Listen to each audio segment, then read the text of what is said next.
Estamos de volta. Olha, agora é para falar sobre entrevista de emprego. Você já passou por isso? Já ficou, não é isso, com as mãos suando, mão fria, treme as pernas até? Como é que foi teu comportamento nessa? Tem mais alguma entrevista surgindo por aí? É bom você se preparar. E para isso, nós convidamos a psicóloga organizacional Carla Caetano. Boa noite, Carla. Boa Seja noite, bem-vinda. Silvana. Muito prazer participar do seu programa. Prazer é todo nosso aqui para você ajudar o nosso público aqui nesse momento também. Com certeza. A gente está vendo no noticiário que, infelizmente, depois de muito tempo do número de vagas de emprego subindo, crescendo, a gente está vendo agora que está diminuindo o número de empregos gerados no Brasil. Exatamente. Então, cada vez mais, a pessoa que está procurando emprego, ela tem que saber se comportar bem numa entrevista, não é? Para ter mais chance de ser selecionada nesse momento, né? Com certeza. Porque a concorrência está aumentando. O que você acredita que seja o mais importante nessa hora da entrevista? Como você falou da abordagem da mão suando frio, eu acho que realmente é mostrar a segurança. Então, quando eu entrevisto uma pessoa, eu tento enxergar nos olhos dela, olhar realmente para ela e perceber que ela está interessada naquela oportunidade. Quando você está diante do entrevistador, você deve mostrar o seu entusiasmo diante da oportunidade que está sendo oferecida.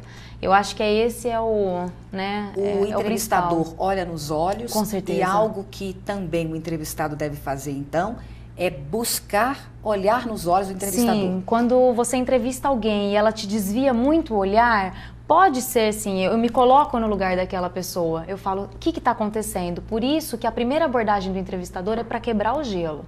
Falar sobre o tempo, falar sobre o caminho, falar sobre qualquer outro assunto, para a hora que você colocar a pessoa sentada ali na sua sala, ele tá bem tranquilo, a adrenalina baixou e você conseguir entender por que realmente ele não te olhou nos olhos. Agora, existe alguma dica? Porque existem pessoas muito nervosas Sim. mesmo, muito ansiosas, né? Sim. Alguma dica para que essa pessoa fique mais tranquila? Então, muitas pessoas perdem grandes oportunidades e grandes chances realmente porque ficam nervosas. Eu acho que a dica realmente é ser autoconfiante. De que forma? Talvez treinar, talvez pedir para alguém fazer algumas perguntas, mas eu acredito que é o teu psicológico mesmo, a sua preparação diante do mercado. Se você está concorrendo a uma vaga que você já trabalhou na área ou é a primeira vez, encare aquilo de frente, mostre as suas habilidades. Eu não tenho experiência. Muitas vezes as pessoas falam isso para mim, não tenho experiência com aquilo ou nunca atuei nessa área, mas vá, mostre sua firmeza. Hoje o mercado está vendo mais isso nas pessoas. Falar a verdade. Falar a verdade. Tudo, né? A pessoa precisa mostrar comprometimento. Tá. Nós temos algumas perguntas do nosso público. Vamos lá, a primeira pergunta.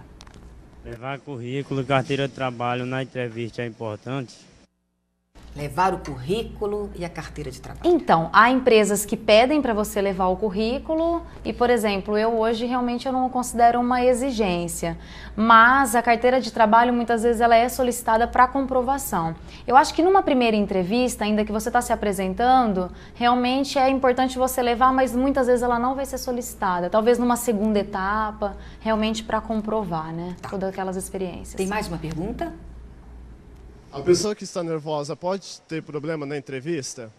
A gente até já falou sobre esse assunto. E Sim, aí? muito. Com certeza. É por isso que eu acho que cabe ao entrevistador, né? Ele precisa segurar essa ansiedade muitas vezes. Agora, o entrevistador pode perceber, por exemplo, se a pessoa está nervosa, não consegue passar esse nervoso, essa pessoa não vai se dar bem em situações de pressão. Sim.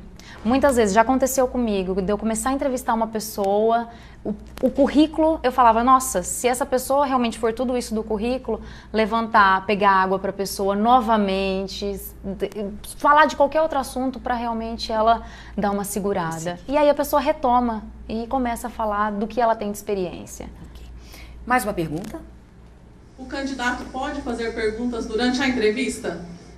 Claro. Com certeza, porque ele quer saber a vaga que ele está concorrendo.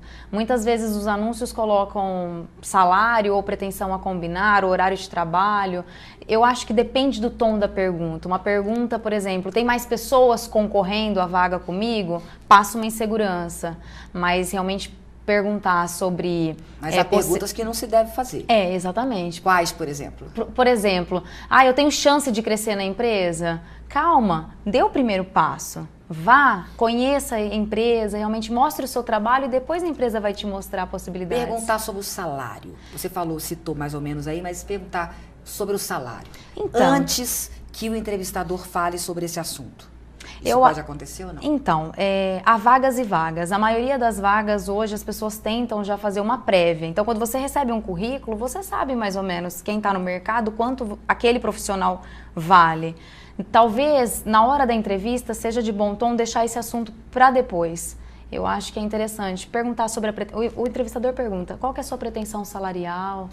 Perguntar sobre benefícios. O entrevistado deve perguntar dos benefícios. É importante, Silvana, porque muitas vezes a empresa tem tantos benefícios, um vale alimentação bacana, tem um convênio médico, que você colocando na balança realmente vale a pena o salário. Mas isso no início, no final, depois que se falou de salário, que se pergunta? Eu acredito que mais para o final. Depois que você já conheceu as habilidades e competências da pessoa. Tá. Agora eu queria uma dica do contrário. Existem muitas empresas que não têm RH constituído, que muitas vezes quem faz a entrevista é o próprio dono da empresa, não é? Alguém que ajude ali. Sim. Quais são as perguntas mais importantes, né? Ou dicas de perguntas para que essas pessoas possam fazer para os entrevistados, para os candidatos à vaga? Olha, eu acho que a pergunta sobre constituição familiar, sobre formação, sobre onde a pessoa realmente quer estar daqui 5 anos, o que ela quer conquistar para ela. Eu gosto de perguntar muito quais são seus sonhos. Eu acho que essa pergunta é fundamental para saber se as ideias daquela pessoa que você está querendo trazer para dentro da sua empresa, esse dono de empresa, se realmente está dentro do que ele tem de perspectiva para ele mesmo. Então, falar das experiências, o que ele fez, deixou de fazer, mas aí eu bato na tecla. Não só experiência. Hoje a gente está contratando mais por competências. A pessoa tem habilidades para realmente se desenvolver. E como é que numa entrevista você percebe que a pessoa tem competência? Olha, eu acredito aí, muitas vezes, que só o diálogo, só uma conversa realmente não vai ser suficiente. Dependendo da área que a pessoa vai atuar, às vezes um teste teórico, às vezes perguntas realmente para ela redigir. Se a pessoa precisa de uma vaga, por exemplo, um cliente solicita uma vaga que a pessoa tem que ter uma boa escrita, uma boa fluência verbal, ela vai lidar muito com o cliente, realmente é uma redação. É na situação de pressão que você vai avaliar realmente. Tá. E aí outra coisa, a forma que está vestido também é algo que é importante. Exatamente. E a outra coisa, o português. Não, isso é crucial, né? Pode perder o emprego se chegar lá vezes falando português errado. E às vezes a pessoa fala bem. É engraçado isso, a pessoa fala, né, no tom correto, mas a hora que escreve... Nossa, você vê coisas de pessoas, né, realmente você fala, não é possível que ela escreveu dessa forma. Por isso que dependendo do cargo, se vai precisar que alguém fale bem e escreva bem, e é o e-mail, né? Hoje é o e-mail, hoje é o recado para o chefe, é o WhatsApp. Ela vai ter que saber escrever depois. Exatamente. Legal. Olha, Carla, muito obrigada, eu que agradeço, pela entrevista, pelas dicas aqui, tá? Foram muito produtivas. Muito obrigada. Okay? Muito obrigada mesmo. E nós vamos ficando por aqui, hoje, em mais um programa Silvana Rezende e contando com a sua companhia na semana que vem.